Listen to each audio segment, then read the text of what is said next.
Oh, I forgot I was filming already. Welcome to Cat the Minion YouTube channel. My name is Teresa, but you can call me Cat. I'm doing card of the day. This is for 312, and instead of using a deck of cards, I'm using my bucket of charms here. So I was shaking them up and clearing them, and I'm gonna get some out, but the pyramid hopped out and fell on the floor upright while I was shaking them around. So we might get back to that, but let me pop this open and get my hand in there and I'll grab a few out.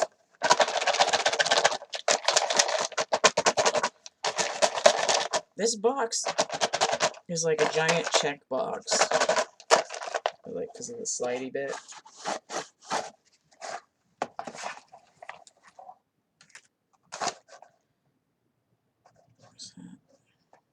I'm just gonna let that go back in there. Alright, so what have I got here? Okay, wow. Interesting. This ring is already bothering me. Okay. So I've got for charms, I've got the whale. It's like one of the biggest charms. It's the longest charm. The bear's pretty big too that was trying to pop out. I've got the fish. And again, we had the pyramid that had fallen on the floor. And then in reverse, I found this humerus. Although I think this is supposed to be a femur, but I like making that joke because it makes me laugh. I think it's supposed to be a femur, and I'm the one who drew it. But whatever. The longest bone in the body. Now, the way that I've got these set up on the table, it looks like the whale is coming after the fish. But this is a humpback whale, and they are baleen whales, so they wouldn't necessarily be eating an entire fish. But with the two vertebrate animals next to each other, the bone in reverse, it does give me this idea of evolution, or in some, a little bit the food chain. But what's interesting is this bone is in reverse. And I kind of feel like I'm seeing a body disintegrate over time.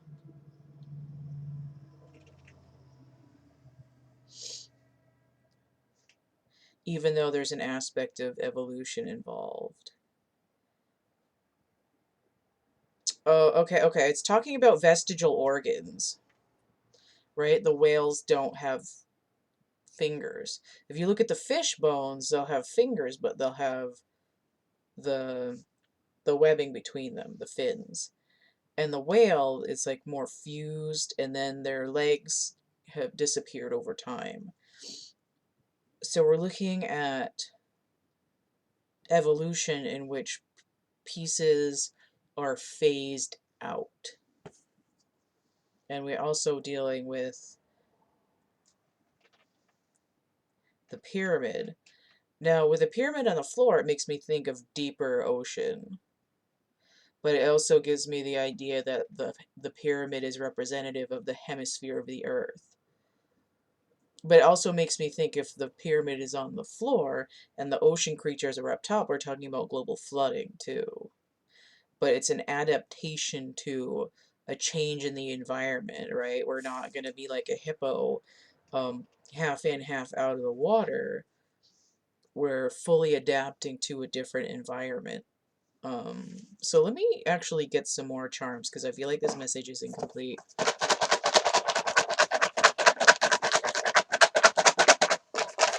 Science, bitches. Okay. Bear keeps staring at me. I've got a whole pile here. Okay. Probably way too much for a card of the day, but we'll see. Depends on how fast the message comes through. So the only thing that's inverted is the feminine energy. Probably the earth. The earth herself. I'm trying to get it where it's like...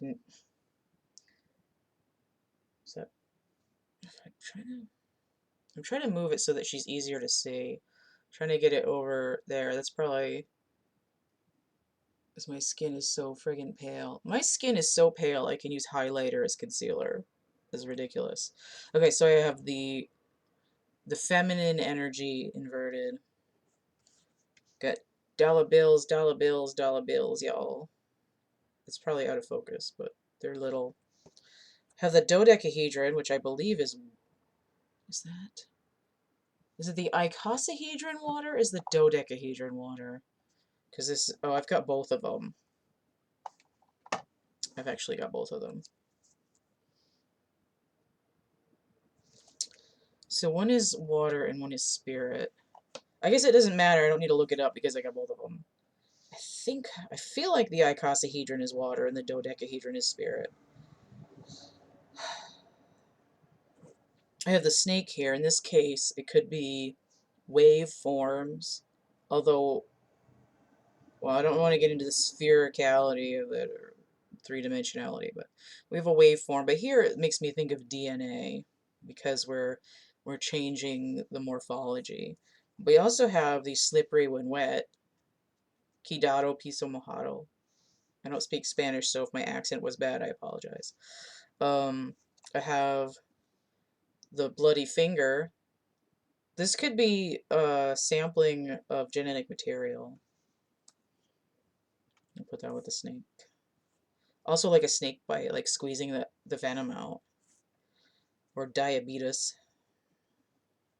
I have the speakers. Now this also has to do with waveforms. Sound bubbles, which are spherical. So I guess that is important. Water molecules. Mickey Mouse shape, but water forms in spherical. See how the blood drop is teardrop shaped? It's a sphere that's being stretched by gravity. And then I have this Fey person here. Now to me this is indicating a smaller scale. Right? We're dealing with the little people, the world that exists in a smaller space. Okay. This is supposed to be a gender-neutral Fey person anyway. But I feel like they go with the caution sign. Like, beware of the fairy rings a little bit. I'm not sure what... Okay, well, I feel like...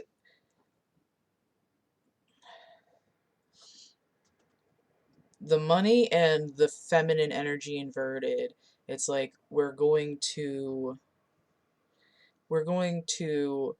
turn the goddess, the earth, the feminine energy into cash. We're going to subjugate the spirituality and we're going to, in essence, poison the water. Some of this has to do with changing the frequency from 432 to like 440 or whatever the fuck it is. It changes the crystallization pattern. They're no longer resonant, right? The DNA molecules get altered. We end up in a place where there's caution because now we have diseases. Diseases because they're not harmonic. And in that case, it's not going to be an adaptation to the environment. It's going to be a mutation because of distortion.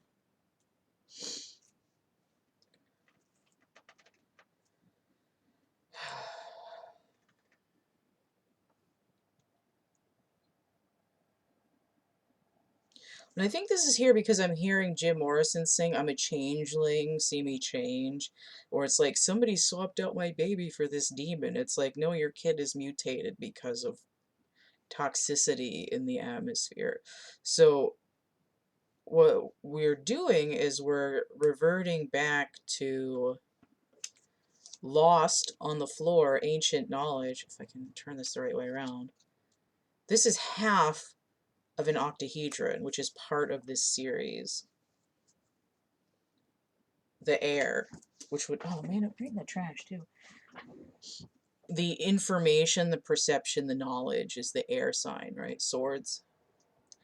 and we're looking for the last half, the lost half of the information that we need in order to change the perception in what's being distorted in our world. Okay, so that was deep. And hold your breath, you can get to the bottom of this reading. So I'm really pleased with the charms because they sometimes they come out like saucy and sexy and a little bit racy, and sometimes they come out with something really unusual and profound like this. And now it might just be because I was watching this guy talk about cymatic bubbles before I was doing these readings, or it could be that I was prompted to watch those readings because this message was coming through. So we'll see. But this is what's coming through for 312. The Hanged Man energy and the Empress. So this is, it's sort of like a message that's coming, the messages are coming from inside the earth. Let's put it that way. All right, so if you want to get a personal reading, you can hit me up. The cat came back at camp@gmail.com. The complete list of readings I have and how much they cost are going to be listed down below, and then everything is through the link tree, linktr.ee/cattheminion, merch, prints, actual art items, chapbook packs, which is like a synchronicity stimulus. It's like a little oracle reading, sort of a choose your own adventure, the universe dropping you some images and writing. So I've got coloring books, poetry book, merch prints, and art. And then if you'd like to donate outright, you can go PayPal, Cash App, or Venmo. And don't forget to like, share, subscribe, comment. Check out my playlists tab, my discussion tab, and stay groovy. And we'll see you later. Bye.